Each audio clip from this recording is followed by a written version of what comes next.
الحمدللہ رب العالمین۔ عرض و معروض سے پیش کر انتہائی ادب و احترام اور عقیدت و محبت کے ساتھ حضور احمد مجتبی محمد مصطفیٰ سید المرسلین شفیع المذنبین انیس الغریبین رحمت للعالمین شہنشاہ مدینہ راحت قلب و سینہ صلی اللہ علیہ وسلم کی مقدس بارگاہ میں درود و سلام کا ہدیہ اور نذرانہ پیش کریں۔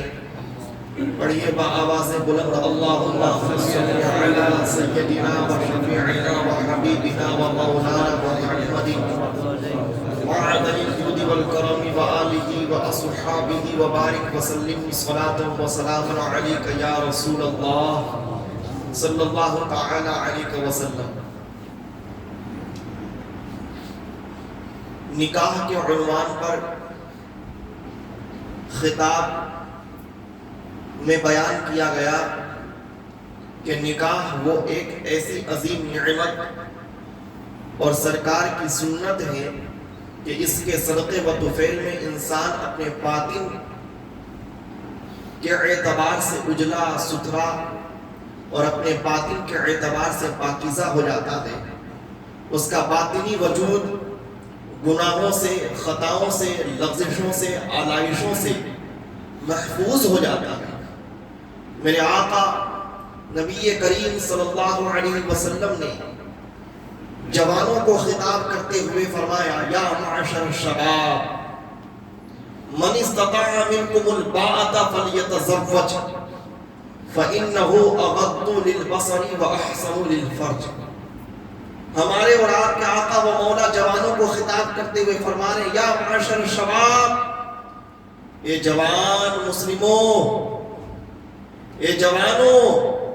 تم میں سے جو نکاح کی استطاعت رکھتا ہو وہ نکاح کرے، تم میں سے جو نکاح کرنے کی قدرت رکھتا ہو وہ نکاح کرے۔ فَإِنَّهُ أَغَضُّ لِلْبَصَرِ، کیونکہ نکاح کرنے سے نگاہیں پست ہو جاتی ہیں، نگاہیں جھکنے لگتی ہیں، اور نکاح شرمگاہ کی حفاظت کرنے والی ہے۔ میرے آقا نے کہا اگر تم اپنی نظروں کی حفاظت چاہتے ہو، اپنے ذہن و فکر کو روشن کرنا چاہتے ہو، تم اپنے باطن کو تابندہ اور درخشندہ بنانا چاہتے ہو، تو میرے آقا نے کہا نکاح کرو۔ دوسرے موقع پر میرے آقا نبی کریم صلی اللہ علیہ وسلم ارشاد فرماتے ہیں اللہ رب العزت کے نزدیک نکاح سے زیادہ بابرکت کوئی شے نہیں۔ میرا رب جس چیز کو سب سے زیادہ بابرکت بارحمت بناتا ہے وہ ہے نکاح۔ نکاح کے ذریعے انسان کی زندگی کے اندر خدا کی تجلیوں کا نزول ہوتا ہے، اس کی طرف سے بشارتیں ملتی ہیں، برکتیں ملتی ہیں، رحمتیں ملتی ہیں۔ بلکہ قرآن میں تو اللہ رب العزت نے یہ فرمایا کہ ایمان والو اگر تم غریب ہو، فقیر ہو، محتاج ہو تو نکاح کرو، نکاح کے فضل و کرم سے میں تمہیں غنی کر دوں گا، نکاح کی برکتوں سے میں تمہیں مالدار بنا دوں گا، نکاح کی برکتوں سے میں تمہیں فقر و فاقہ کی زندگی سے نجات عطا کر دوں گا۔ جو رب کہتا یہ ہے کہ نکاح کے صدقے و طفیل میں مالداری ملتی ہے، آج عالم یہ ہے کہ مالداری دیکھ کر نکاح کیا جا رہا ہے۔ آج عالم یہ ہے کہ مال و زر اور دولت و ثروت دیکھ کر کے نکاح کے رشتے طے کیے جا رہے ہیں۔ یہی وجہ ہے کہ ہمارے معاشرے میں بگاڑ پیدا ہو گیا۔ ایک موقع پر میرے آقا ارشاد فرماتے اعظم النکاح برکتن ایسرہ مؤونتن، جس نکاح میں اللہ نے سب سے بڑی برکت رکھی ہے وہ نکاح ہے جس میں سب سے زیادہ کم خرچ ہو۔ جو نکاح ریاکاری پر، سمعہ پر، شہرت پسندی پر، دکھاوے پر، تصنع پر، بناوٹ پر نہ ہو، بلکہ اللہ کو راضی کرنے کے لیے ہو، اپنے باطن کو سدھارنے کے لیے ہو، اپنے نجی زندگی کی اصلاح کے لیے ہو، اپنے گھر اپنے معاشرے میں بہتری لانے کے لیے ہو، ماں باپ کی دعاؤں کے ساتھ ہو، پروردگار عالم اس نکاح میں برکتیں ڈال دیتا ہے، اس نکاح میں پروردگار عالم رحمتیں ڈال دیتا ہے، اس نکاح میں پروردگار عالم فضل و کرم کی بارشیں برساتا ہے۔ حال یہ ہے کہ نکاح بھی کیا جاتا ہے تو خدا کی قسم یا تو لڑکوں والے پر یا لڑکیوں والے پر بہت بڑا بوجھ ڈال دیا جاتا ہے، یا تو ماحول میں ایسا بنا دیا ہے کہ اتنا خرچ کرو، معاشرے میں یہ جذبہ دے دیا ہے کہ دکھاوا کرو۔ ہمیں اپنے ماحول اور اپنے معاشرے سے متاثر نہیں ہونا چاہیے، رب تعالیٰ کی رضا کے لیے اپنے نکاح کو آسان، سستا اور کم خرچ والا بنانا چاہیے۔ عزیزو، آج نکاح ہونے کے بعد لڑکا اور لڑکی کو صبر و شکر کی تعلیم دینی چاہیے۔ باپ اپنے بیٹے کو، اپنی بیٹی کو یہ تعلیم دے کہ نکاح کا مطلب پروردگار عالم کی رضامندی حاصل کرنا ہے، نکاح کا مطلب خدائے قادر و قیوم کو خوش کرنا ہے، نکاح کا مطلب رب تعالیٰ کی بندگی اور عبادت کی لذتیں پانا ہے، پروردگار عالم کے لیے خوف و تقوی اختیار کرنا ہے۔ جو آدمی اپنی اولاد کو صبر و شکر کی تعلیم دے کر روانہ کرتے ہیں اور نکاح کی منزلوں سے گزارتے ہیں، اس نکاح میں رب تعالیٰ غیبی طور پر مدد اور نصرت فرماتا ہے اور برکتیں ڈال دیتا ہے۔ آج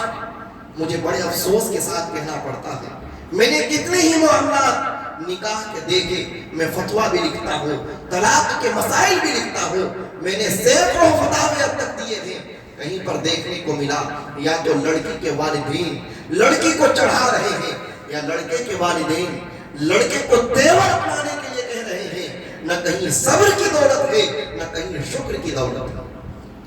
جہاں صبر و شکر فنا ہو جائے، رب تبارک و تعالیٰ اس رشتہ کو فنا کر دیتا ہے، اس پروردگار عالم اس رشتے سے برکتیں اٹھا لیتا ہے جس میں صبر نہ ہو، شکر نہ ہو۔ جہاں صبر و شکر چھوڑ کر کے، عاجزی چھوڑ کر کے، تواضع و انکساری چھوڑ کر کے، جہاں خاکساری کو چھوڑ کر کے تکبر اختیار کیا جائے، بڑکپن اختیار کیا جائے، میرا رب کہتا ہے، اے میرے بندے، مجھ سے تکبر کبھی چھیننا مت، تکبر کی چادر مجھ سے لینے کی کوشش مت کرنا، تکبر یہ میرا اظہار ہے، تکبر یہ میری چادر ہے۔ جو بندہ مجھ سے تکبر کی چادر لے گا میں اسے جہنم میں ڈالوں گا۔ تکبر یہ رب تعالیٰ کی شان ہے، کبریائی اسی کو زیب دیتی ہے، بڑکپن اسی کی شان کے لائق ہے۔ ہم تو اس کے ادنا بندے ہیں، ہماری ذات میں جتنی تواضع ہوگی رب کی کبریائی اتنی بڑھے گی، رب کی تجلی اتنی بڑھے گی، ہمارے اندر خاکساری جتنی ہوگی، ہم جتنے ڈاؤن ٹو ارتھ بنیں گے، پروردگار عالم اپنی فضل و کرم کے دروازے اتنے وسیع اور کشادہ فرما دے گا۔ عزیزان گرامی وقار، آج حالات یہ ہیں، چھوٹی سی چھوٹی باتوں پر، معمولی معاملات پر، معمولی مسائل پر رشتے اجڑ رہے ہیں۔ جن مسلمانوں کو تلقین دی گئی کہ اپنے گھروں میں اتحاد رکھو، اپنے معاشرے میں اتحاد رکھو، اپنی سوسائٹی میں اتحاد رکھو، اپنے مذہب و مسلک کے اندر اتفاق کا ماحول بنا کے رکھو، آج حال یہ ہے کہ اسی مسلک کے ماننے والے، اسی مذہب پر چلنے والے آج خانوں میں بٹے ہوئے ہیں، گھر گھر میں لڑائی دیکھنے کو مل رہی ہے، ہر مکان کے اندر شیطان کی نحوست نظر آ رہی ہے۔ وجہ کیا ہے؟ وجہ یہ ہے کہ ہم نے اپنی اولادوں کو صبر و شکر کی رسی تھامنے کی تلقین نہیں کی۔ میرا پروردگار قرآن میں فرماتا ہے، وَبَشِّرِ الصَّابِرِينَ، اے مصطفیٰ جو صبر کرتے ہیں انہیں مزدہ سنا دیجیے، انہیں بشارت دے دیجیے، انہیں خوشخبری عطا کر دیجیے کہ جو صبر کرتے ہیں اللہ ان کی دنیا بھی آسان فرما دیتا ہے اور آخرت میں نہر جاری بھی عطا فرمائے گا، آب کوثر بھی عطا فرمائے گا، چشمہ صافی بھی عطا فرمائے گا، اور جنت کے باغات میں ہم اور آپ انشاءاللہ الرحمن ٹہلتے ہوئے نظر آئیں گے۔ صبر کی رسی کو مضبوطی سے تھامیے، اور میں اپنے نوجوانوں کو تلقین کرنا چاہوں گا کہ آپ اپنی عورتوں پر بہت ہی زیادہ تشدد مت برتیں، ان کے ساتھ سختی کا رویہ مت رکھیے، ان کے ساتھ نرمی کا رویہ رکھیے۔ سورہ نساء میں رب تبارک و تعالیٰ عورتوں کے حقوق کے تعلق سے بیان کرتا ہے، وَعَاشِرُهُنَّ بِالْمَعْرُوفِ، اے ایمان والو اپنی خواتین کے ساتھ میں نیکوئی کے ساتھ میں بھلائی کے ساتھ میں نرمی کے ساتھ میں حسن سلوک کرو، بے برتاؤ کرو۔ آج عالم یہ ہے کہ اگر کبھی عورت شدت اختیار کرتی ہے، تیزی اختیار کرتی ہے، ہمارے مرد حضرات ان عورتوں کے جذبات کو اور بڑھاوا دیتے ہیں اور ان سے سختی اور درستی کے ساتھ پیش آتے ہیں، اور عالم یہ ہوتا ہے کہ شیطان اپنی کھیل میں کامیاب ہو جاتا ہے، شیطان اپنے مکر و فریب میں کامیاب ہو جاتا ہے، وہ اپنی چال میں کامیاب ہو جاتا ہے۔ اللہ نے ہمیں حکم دیا اپنی عورتوں کے ساتھ حسن سلوک سے پیش آئے۔ حسن سلوک کا مطلب کیا ہے؟ میرے آقا نبی کریم صلی اللہ علیہ وسلم نے ایک موقع سے ارشاد فرمایا، حضرت حوا کو آدم علیہ السلام کی فصلی سے پیدا کیا گیا تھا۔ جو لوگ انسانی اعضاء کو جانتے ہیں، انسان کی شخصیت کو سمجھتے ہیں، اس کی تخلیق کو سمجھتے ہیں، وہ اچھی طرح یہ جان سکتے ہیں کہ جو فصلی کی ہڈی ہوتی ہے اس میں کچھ میلان ہوتا ہے، اس میں کچھ میلان ہوتا ہے، اس میں کچھ جھکاؤ ہوتا ہے۔ میرے آقا نے ہمیں یہ نصیحت فرما دی کہ سنو، حوا کی تخلیق آدم کی فصلی سے کی گئی تھی، اگر تم اس کو زیادہ سیدھا کرنے کی کوشش کرو گے تو وہ ٹوٹ جائیں گی، لہٰذا تم ان کی کچھ درستی کو، ان کی کچھ سختیوں کو، کچھ ان کی طرف سے ہونے والے سخت رویوں کو برداشت کرو، رب تبارک و تعالیٰ تمہیں اس کی برکتیں عطا فرمائے گا۔ آج رشتوں کے اندر نزاکت، کمزوری، ضعف اس لیے پیدا ہو رہا ہے کہ آج ہمارے بچوں کو اسلامی تعلیمات نہیں دی جا رہی۔ میرے مصطفیٰ نے رشتوں کو بچانے کے لیے نکاح کی اتنی فضیلتیں بیان کی کہ خدا کی قسم ان فضیلتوں کو اگر کوئی بندہ سمجھ لے تو زندگی کے اندر نکاح کی برکتوں سے کبھی وہ محروم نہیں ہو سکتا۔ میرے مصطفیٰ نے رشتوں کو بچانے کی تلقین کی ہے اور طلاق کے بارے میں ارشاد فرمایا کہ اللہ نے جن چیزوں کو جائز فرمایا ہے ان جائز چیزوں میں اللہ کے نزدیک سب سے ناپسندیدہ اگر کوئی چیز ہے تو وہ طلاق ہے۔ طلاق سے کیا ہوتا ہے؟ رشتے بکھر جاتے ہیں۔ طلاق سے کیا ہوتا ہے؟ زندگی کا دار و بوجھ ہل جاتا ہے۔ طلاق سے کیا ہوتا ہے؟ دو مسلمانوں کے دل ایک دوسرے کے لیے نفرت اور حسد کا ٹھکانہ بن جاتے ہیں۔ طلاق سے قوم مسلم میں فساد برپا ہوتا ہے، طلاق سے قوم مسلم کے اندر انتشار برپا ہوتا ہے، طلاق سے قوم مسلم کے اندر نفاق و شقاق کو جنم لیتے ہیں، اور طلاق سے قوم مسلم سے امن و امان ہو جاتا ہے۔ اس لیے رب تبارک و تعالیٰ نے جس چیز کو مسلمانوں میں سب سے زیادہ ناپسند قرار دیا ہے تو وہ طلاق ہے۔ آج عالم یہ ہے کہ ہمارا بچہ بڑی آسانی کے ساتھ اپنی زبان سے کہہ دیتا ہے میں نے اپنی بیوی کو طلاق دیا، اور طلاق کے الفاظ ایسے نہیں کہ آسان ہو۔ میں نے تو یہاں تک مسائل میں دیکھے ہیں کہ کچھ لوگوں نے سوال میں کہا میں نے اپنی بیوی کو 1000 طلاق دے دی، میں نے اپنی بیوی کو 100 طلاق دے دی، میں نے اپنی بیوی کو گھر بھر کر طلاق دے دی۔ میں نے یہاں تک الفاظ پڑھے ہیں کہ کچھ لوگ طلاق کی نحوست اور غلاظت کے الفاظ اس طرح سے بول جاتے ہیں کہ جا تجھے زندگی بھر کے لیے، ہمیشہ ہمیشہ کے لیے، دن رات کے اوقات کے لحاظ سے تجھ پر طلاق ہو۔ بتائیے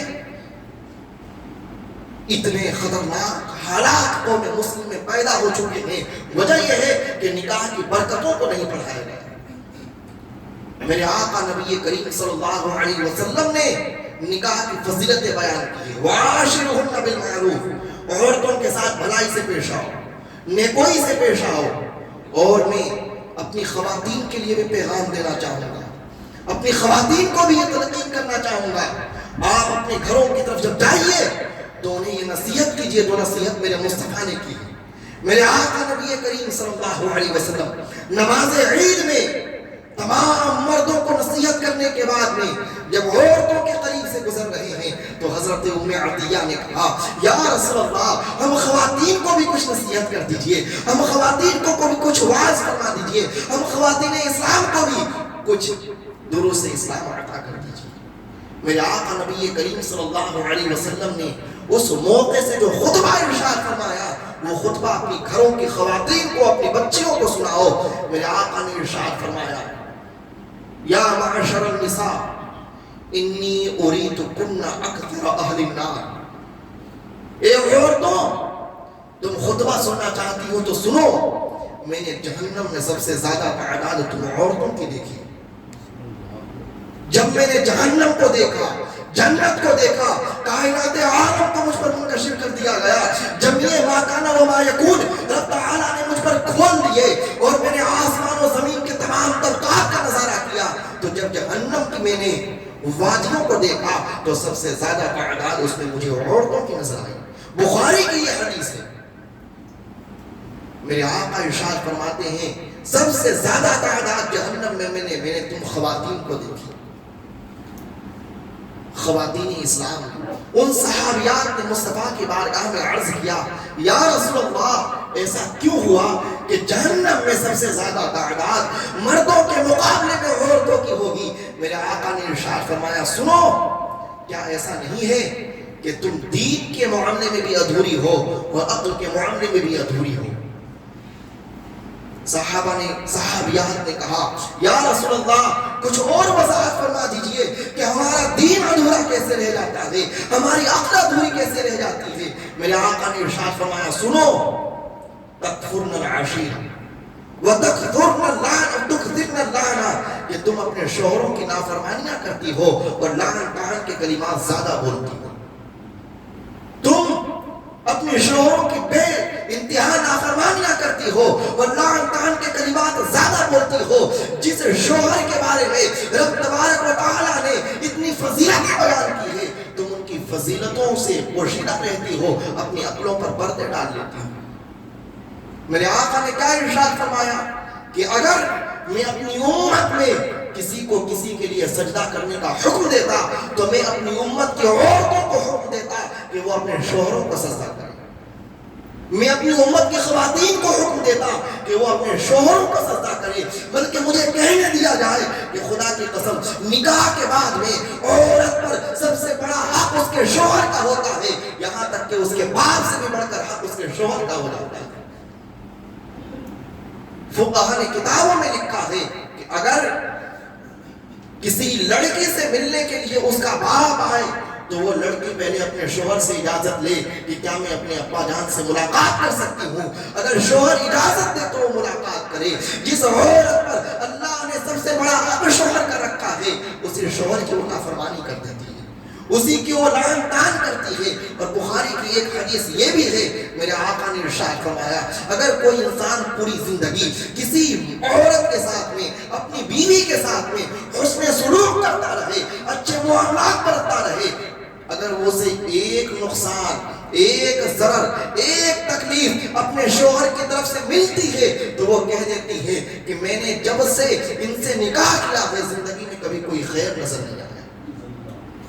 میرے آقا نے یہاں تک بخاری میں ارشاد فرمایا ہے۔ اب آپ بتائیے کہ کیا ہمیں اپنی عورتوں کی اصلاح نہیں کرنی چاہیے؟ ہمیں اپنی بچیوں کو تلقین نہیں کرنی چاہیے کہ شوہر کا مقام کیا ہے، صبر کی منزلیں کیا ہیں، اور پروردگار عالم کے یہاں نکاح کی برکتیں کیا ہیں؟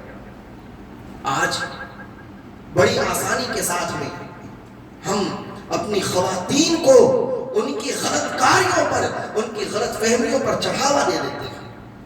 ماں باپ اپنی بیٹیوں کو چڑھا رہے ہیں اور ماں باپ اپنے بیٹوں کو بھی چڑھا رہے ہیں۔ اے قوم مسلم، اپنی اس حرکتوں سے باز آ جاؤ،